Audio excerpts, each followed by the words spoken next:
Part two. All right.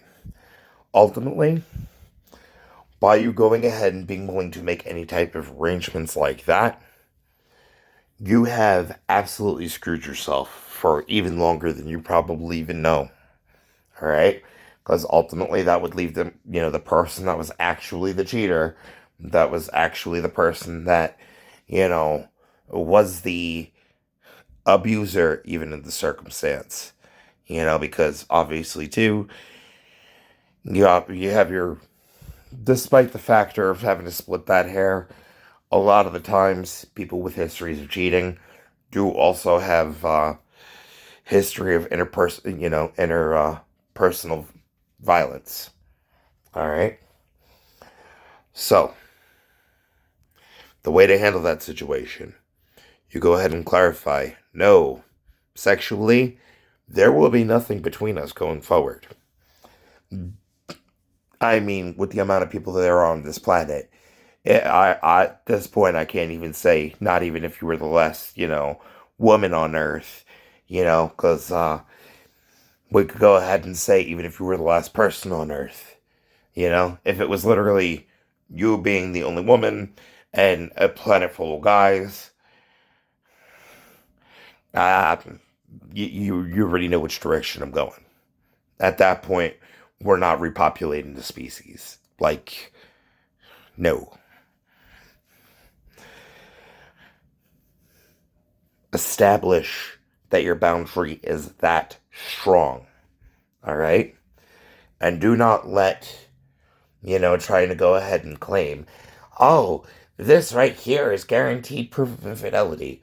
Like, for example, the stupidest thing that the guy from Strong Successful Male ended up saying was trying to say, if they have Snapchat on the phone, clearly they're cheating. Might as well call it cheat chat. No. That says that that's the only way you've ever utilized it. That does not mean it's not the only way for properly be utilized.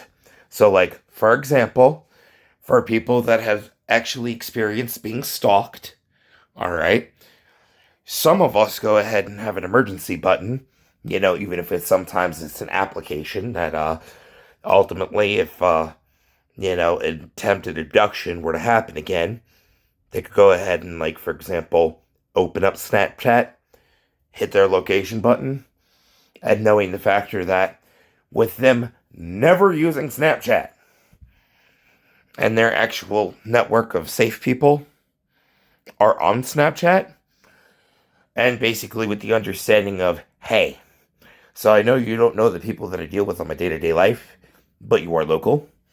You know the circumstances. We do have some, mutual social connections. Uh, if you see me come on Snapchat because of the factor that I don't use it, and you see me put on my location after going ahead and clarifying, which, by the way, for me, part of my process is to go ahead and clarify from going to a social gathering that there's a chance that something like that could end up happening. Every time I would go and put a video up on Snapchat. So saying, hey, I'm going to be going to such and such location. Like, if you're feeling social and you're usually a shut in and you're feeling like socializing with me, it is an open event, like open to anybody. All right. But going ahead and clarifying the event goes and clarifies, hey, this is what the event's called. This is the location. And ultimately, do not share the location,